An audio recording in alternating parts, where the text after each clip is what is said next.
Hey, this is Rich Taylor with Trans World Motocross. We're here on Trans World TV, and we're at the Kawasaki KX250F intro up at Huss Ranch.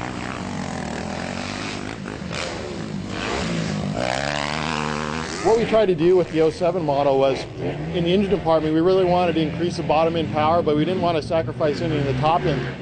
So what we've done is we've gone with a straighter and longer air boot here. The screens and the arrestor and the airbox have actually been widened apart to increase the airflow efficiency to the motor.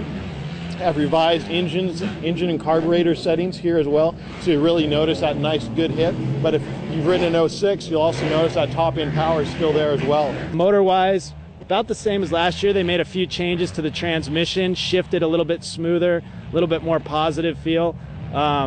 Motor's fast. It has really good response out of the corners. It accelerates hard, and it seems to pull. It revs well. It's actually an all-new transmission. It's still a 5-speed, but what we've done is we've actually made the gears stronger by making them wider. Also improved shifting feel. We have some new ratcheting mechanisms in there as well.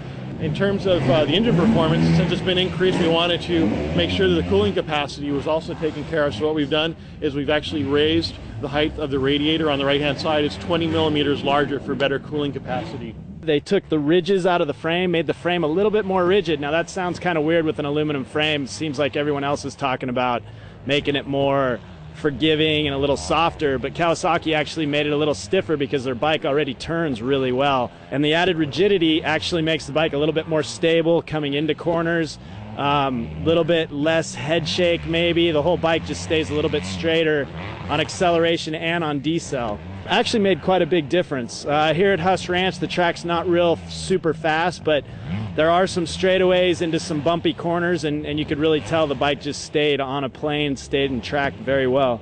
We have new shock spring, new internal valving, and a new compression adjuster needle for better adjustment all the way through.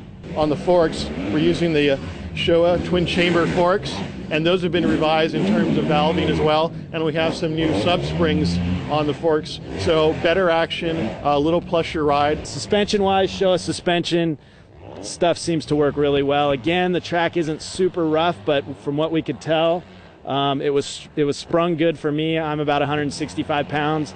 Didn't have any problem with it bottoming. Bike was plush, worked really well. We actually sold out of this bike last year, so a lot of you went to your dealers, maybe look for them. They weren't there later on in the year, so if you're into this bike, go see a Kawasaki dealer. They're on the floor right now.